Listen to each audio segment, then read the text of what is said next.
हमारे चैनल को सब्सक्राइब कीजिए, घंटी को ज़रूर बजाइए, जिससे हमारे आने वाली नई वीडियो का नोटिफिकेशन आपको मिल जाए। जय श्री राम भक्तों आज हम कथा श्रवण करेंगे कि रानी की ईर्ष्या की वजह से कैसे एक राजकुमारी का भला हुआ। आइए कथा श्रवण करें। बहुत वर्ष पहले एक राजा की दो रानियां थीं। बड़ी रानी कोमल बहुत अच्छे स्वभाव की और दयावान स्त्री थी। छोटी रानी ज्योति कठोर और दुष्ट थी। बड़ी रानी की एक पुत्री थी जिसका नाम सोना था और छोटी रानी की भी एक पुत्री थी जिसका नाम मोना था। रानी ज्योति बड़ी चालाक और महत्वाकांक्षी स्त्री थी। वह चाहती थी कि राज्य की सत्ता उसके हाथ में रहे। राजा भी उससे दबा हुआ रहता था। रानी ज्योति बड़ी रानी और उसकी बेटी से नफरत करती थी। एक दिन उसने राजा से कह दिया कि रानी कोमल को और उसकी बेटी को मिराज महल से बाहर निकाल दिया जाए। राजा रानी ज्योति की नाराजगी से डरता था। उसे लगा कि उसे वही करना पड़ेगा जो रानी ज्योति चाहती है। उसने बड़ी रानी कोमल और उसकी बेटी को राजमहल से बाहर एक छोटे से घर में रहने के लिए भेज दिया। लेकिन रानी ज्योति की घृणा इससे भी नहीं घटी। उसने सोना को आज्ञा दी कि वह प्रतिदिन राजा की गायों को जंगल में चराने के लिए ले जाया करे। रानी कोमल यह अच्छी तरह जानती थी कि यदि सोना गायों को चराने के लिए गई तो रानी ज्योति उसे किसी और परेशानी में डाल देगी। इसलिए उसने अपनी लड़की से कहा कि वह रोज सुबह गायों को जंगल में चराने के लिए जाया करे और शाम को जल्दी ही वापस लौट आया करे। सोना को अपनी माँ का कहना तो मानना ही था, इसलिए वह रोज सुबह गायों को जंगल में ले जाती। एक शाम वह जंगल से लौट रही थी तो उसे अपने पीछे एक धीमी सी आवाज़ सुनाई दी, सोना सोना क्या तुम मुझसे विवाह करोगी? सोना डर गई। जितनी जल्दी हो सका उसने गायों को घर की ओर हाँका। दूसरे दिन भी जब वह घर लौट रही थी तो उसने वही आवाज़ पुनः सुनी। वही प्रश्न उससे पूछा गया। रात को सोना ने अपनी माँ को उस आवाज़ के बारे में कहा। माँ सारी रात इस बात पर विचार करती रही। सुबह तक उसने निश्चय कर लिया कि क्या किया जाना चाहिए। सुनो बेटी, वह अपनी लड़की से बोली, मैं बता रही हूँ कि यदि आज शाम के समय भी तुम्हें वही आवाज़ सुनाई दे तो तुम्हें क्या करना होगा? बताइए माँ, सोना ने उत्तर दिया। तुम उस आवाज़ को उत्तर देना। रानी कोमल ने कहा, कल सुबह तुम मेरे घर आ जाओ, फिर मैं तुमसे विवाह कर लूँगी। लेकिन माँ, सोना बोली, हम उसे जानते तक नहीं। मेरी प्यारी सोना, माँ ने दुखी होकर कहा, जिस स्थिति में हम जीवित हैं उससे ज़्यादा बुरा और क्या हो सकता है।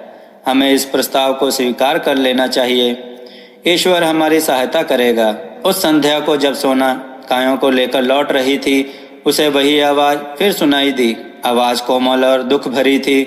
सोना सोना क्या तुम मुझसे विवाह करोगी? क्या तुम मुझसे विवाह करोगी? आवाज़ बोली। सोना रुक गई। उसने पीछे मुड़कर देखा लेकिन उसे कोई नहीं दिखाई दिया। वह हिचकिचाई। वह वहाँ से भाग जाना चाहती थी लेकिन फिर उसे माँ के शब्द याद आ गए। वह जल्दी से बोली, हाँ, यदि तुम कल सुबह मेरे घर आ जाओ तो मैं तुमसे विवाह कर लूँगी। तब वह बड़ी तेजी से गायों को हाँकती हुई घर चली गई। अगले दिन सुबह रानी कोमल जरा जल्दी उठ गई। उसने जाकर बाहर का दरवाज़ा खोला, देखने के लिए कि कोई प्रतीक्षा तो नहीं कर रहा। वहाँ कोई भी न था। अचानक उसे धक्का सा लगा और वह स्तब्ध रह गई। एक बाघ उसकी सीढ़ियों पर आराम से बैठा हुआ था। रानी कोमल सहायता के लिए चिल्लाई। सोना और नौकर भागे भागे आए कि क्या बात है। अभी एक आश्चर्यजनक बात हुई। बाघ बोला, नमस्कार। उसका स्वर बहुत ही विनम्र था। मुझे निमंत्रित किया गया था इसलिए मैं आया हूँ। आपकी लड़की ने मुझसे वायदा किया था कि यदि मैं सुबह घर आ सकूँ तो वह मुझसे विवाह कर लेगी। मैं इसलिए आया हूँ। रानी कोमल की समझ में नहीं आ रहा था कि वह करे तो क्या करे। उसे तो यही आशा थी कि किसी दिन कोई सुंदर नौजवान उसकी लड़की से विवाह करने आएगा। उसने यह कभी नहीं सोचा था कि वह बाघ होगा। एक नौकर भागकर रानी ज्योति के पास गया और उसने सारी घटना बतला दी। रानी यह सुनकर प्रसन्न हुई। वह उसी समय अपने नौकरों के साथ रानी कोमल के घर आई। यदि राजकुमारी सोना ने किसी के साथ विवाह का वायदा किया है तो उसे अपना वायदा अवश्य निभाना चाहिए। रानी होने के कारण यह देखना मेरा कर्तव्य है कि वह अपना वायदा पूरा करे। सोना का उसी दिन विवाह हो गया। रानी कोमल और राजकुमारी सोना के लिए यह कोई प्रसन्नता का विषय नहीं था, लेकिन इतने दुर्भाग्य सहने के बाद वे किसी प्रकार की विपत्ति का सामना करने के लिए तैयार थीं। विवाह के पश्चात बाघ अपनी पत्नी के साथ उसके कमरे में गया। सारी रात रानी कोमल ने प्रार्थना करते हुए बिताई कि उसकी बच्ची ठीक ठाक रहे। दूसरे दिन बड़े सवेरे उसने सोना के कमरे का दरवाजा खटखटाया। एक सुंदर नवयुवक ने दरवाजा खोला। सोना उसके पीछे खड़ी थी। मैं आपको कह नहीं सकता कि मेरी जान बचाने के लिए मैं आपका और सोना का कितना आभारी हूँ, वह नवयुवक बोला। मैं एक श्राप के कारण बाघ बन गया था। एक वन देवता मुझसे क्रुद्ध थे और उन्होंने मुझे बाघ बन जाने का श्राप दे दिया था, क्योंकि मैंने क्रूरतावश कई जानवरों का वध कर दिया था। लेकिन बाद में उन्हें अपनी करनी का दुख हुआ। तब उन्होंने कहा कि यदि कोई राजकुमारी मुझसे विवाह कर लेगी तो मैं फिर से मनुष्य बन जाऊंगा। और अब राजकुमारी सोना ने मुझसे विवाह कर लिया है। मेरा श्राप उतर गया है। अब मैं फिर से बाघ नहीं बन सकता। रानी कोमल बहुत प्रसन्न हुई। वह अपनी लड़की और दामाद को राजा से मिलाने के लिए ले गई। यह बड़ी विचित्र घटना थी। चारों ओर से लोग इस विचित्र नवयुवक को देखने राजमहल में आने लगे। सभी उत्सुक थे सिवाय रानी ज्योति के। रानी ज्योति बहुत गुस्से में थी। उसने झल्लाते हुए और खींचते हुए अपने आप को कमरे में बंद कर लिया। सोना का भाग्य उससे देखा नहीं जा रहा था। वह चाहती थी कि उसकी बेटी मोना भी ऐसे भाग्यशाली बने। आखिरकार उसे एक युक्ति सूझी। उसने अपनी लड़की को बुलाया। सोना का विवाह तो अब हो गया है, वह बोली, इसलिए गायों को जंगल में चराने के लिए तुम ले जाया करो। नहीं, मोना चीख कर बोली, इतने नौकर हैं तो फिर मैं क्यों लेकर जाऊं गायें चराने के लिए? मैं नहीं लेकर जाऊंगी, यह मेरी आज्ञा है। रानी क्रुद्ध होकर बोली, एक बात और भी सुन लो, यदि जंगल में कोई तुमसे विवाह का प्रस्ताव करे तो तत्काल कह देना कि तुम विवाह के लिए राजी हो। यदि वह अगले दिन सुबह हमारे घर आ जाए। मोना माँ की इस योजना से भयभीत हो गई। वह गायों को जंगल में नहीं ले जाना चाहती थी। वह खूब रोई, लेकिन रानी फिर भी नहीं पिघली। मोना को उसकी आज्ञा माननी पड़ी। मोना रोज सुबह गायों को जंगल में चराने के लिए ले जाती और फिर शाम के समय वापस ले आती। लेकिन उसने एक बार भी जंगल में किसी तरह की आवाज़ नहीं सुनी जो यह कह रही हो, क्या तुम मुझसे विवाह करोगी?